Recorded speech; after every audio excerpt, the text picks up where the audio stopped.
Assalamualaikum warahmatullahi wabarakatuh. Perkenalkan, nama saya Acung Putra, Prodi Penjaskesrek dengan NIM 20086315. Baiklah, saya akan menjelaskan. Sebelum itu, saya akan menjelaskan tentang pengertian kondisi fisik dan kondisi fisik khusus. 1. Kondisi fisik merupakan unsur yang penting dan menjadi dasar dalam mengembangkan teknik, taktik, maupun strategi dalam bermain sepak bola. Menurut Mohammad Sajoto 1988, kondisi fisik adalah salah satu persyaratan yang sangat diperlukan dalam usaha peningkatan prestasi seorang atlet, bahkan sebagai landasan titik tolak suatu awalan olahraga prestasi. Menurut Sugianto 1996, kemampuan fisik adalah kemampuan memfungsikan organ-organ tubuh dalam melakukan aktivitas fisik. Kemampuan fisik sangat penting untuk mendukung mengembangkan aktivitas psikomotor.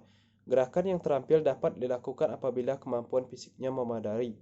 Menurut Mohammad Sajoto 1995, kondisi fisik adalah salah satu kesatuan utuh dari komponen-komponen yang tidak dapat dipisahkan begitu saja, baik peningkatan maupun pemeliharaan. Artinya, bahwa di dalam usaha peningkatan kondisi fisik, maka seluruh komponen tersebut harus berkembang. Status kondisi fisik dapat mencapai titik optimal jika memulai latihan sejak usia dini.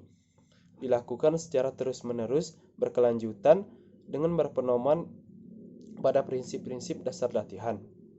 Status kondisi fisik seorang dapat diketahui dengan cara penilaian yang berbentuk tes kemampuan. Tes ini dapat dilakukan di dalam laboratorium dan di lapangan.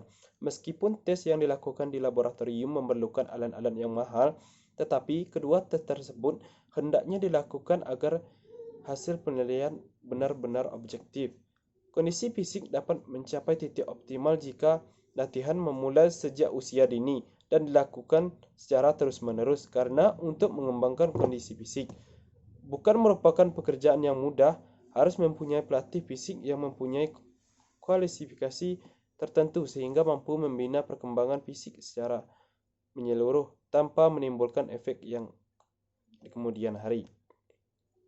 Kondisi fisik sangat diperlukan oleh seorang atlet karena tanpa didukung oleh kondisi fisik prima, maka pencapaian prestasi puncak akan mengalami kendala dan mustahil dapat berprestasi tinggi. B. Atau 2. Kondisi fisik khusus daya ledaknya merupakan salah satu komponen-komponen biomotorik yang penting dalam kegiatan olahraga, karena daya ledak akan menentukan beberapa kertas yang dapat memukul, seberapa jauh orang dapat melempar, seberapa cepat berlari, dan sebagainya. Banyak cabang olahraga yang memerlukan daya ledak untuk melakukan aktivitasnya dengan baik.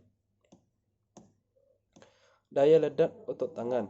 Daya ledak otot lengan adalah kemampuan otot lengan untuk mengatasi beban atau tahanan dengan kecepatan kontraksi yang lebih tinggi. Daya ledak otot lengan merupakan gabungan dari dua kemampuan, yaitu daya ledak strength dan kecepatan speed, di mana daya ledak dan kecepatan diserahkan maksimum dalam waktu yang cepat dan singkat. Dalam olahraga senam, dapat kita lihat bahwa daya ledak sangat dibutuhkan dalam pelaksanaan melompat sekalipun melenting salto ke depan,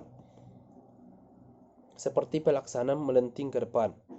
Dapat dilihat pada saat pelaksanaan front handspring bahwa daya ledak sangat penting. Dominan adalah daya ledak otot lengan, karena pada saat melenting ke udara, pada saat tumpuan tangan, maka tahanan otot lengan itu harus kuat.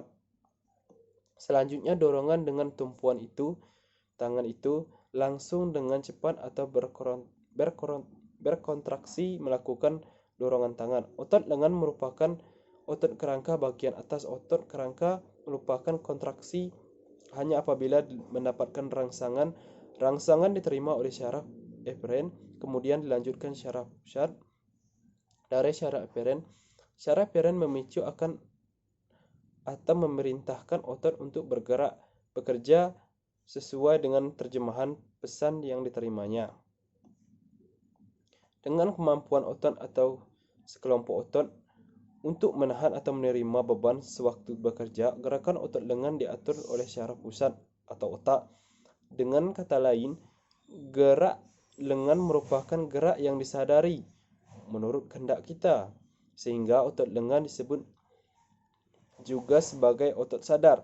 Secara bebas dapat diartikan bahwa daya ledak otot lengan adalah kemampuan sekelompok serabut otot-otot lengan untuk melakukan aktivitas yang kuat dan waktunya relatif cepat. Dalam olahraga, senam lantai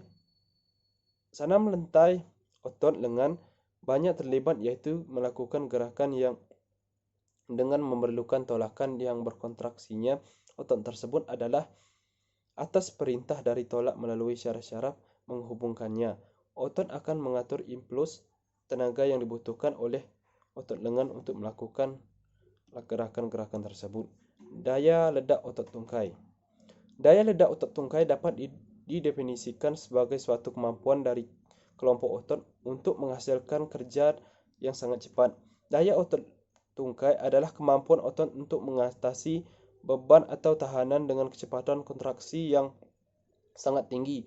Elemen kondisi fisik memerlukan produk dari kemampuan kekuatan dan kecepatan. Tungkai terdiri dari tungkai atas, yaitu pangkal paha sampai lutut, dan tungkai bawah, yaitu lutut sampai kaki. Otot-otot tungkai atas mempunyai selaput pembungkus yang sangat kuat yang disebut fascia lata, yang dibagi atas 3 golongan. Otot abduktor terdiri dari musculus abductor, malleolus sebelah ke dalam, musculus abductor brevis sebelah tengah, musculus abductor longus sebelah luar. Ketika otot ini menjadi satu yang disebut musculus abductor femoralis, fungsinya menyelenggarakan gerakan abduksi dari femur. 2. Musculus extensor quadriceps femoris, otot berkepala 4. Otot ini merupakan otot yang terbesar dari musculus rectus femoris, musculus factus lateralis external, musculus vastus medialis internal, dan musculus vastus intermedial. 3. Otot flexor femoris yang terdapat di bagian belakang paha terdiri dari biceps femoris, otot berkepala 2, fungsinya membengkokkan paha dan meluruskan tungkai bawah. Musculus semi membranosus, otot seperti selaput, fungsinya membengkokkan tungkai bawah. Musculus semi tendinous, otot seperti urat, fungsinya membengkokkan urat bawah beserta memutarkan ke dalam. Musculus otot penjahit. Otot tulang kering, musculus extor, otot kenamping jempol, urat Achilles, otot ketul jari, otot ketul empu kaki panjang, otot tulang betis belakang, otot kendang jari bersama, otot-otot yang lainnya. Baiklah, itulah yang dapat saya jelaskan. Lebih dan kurang saya mohon maaf. Saya akhiri. Assalamualaikum warahmatullahi wabarakatuh.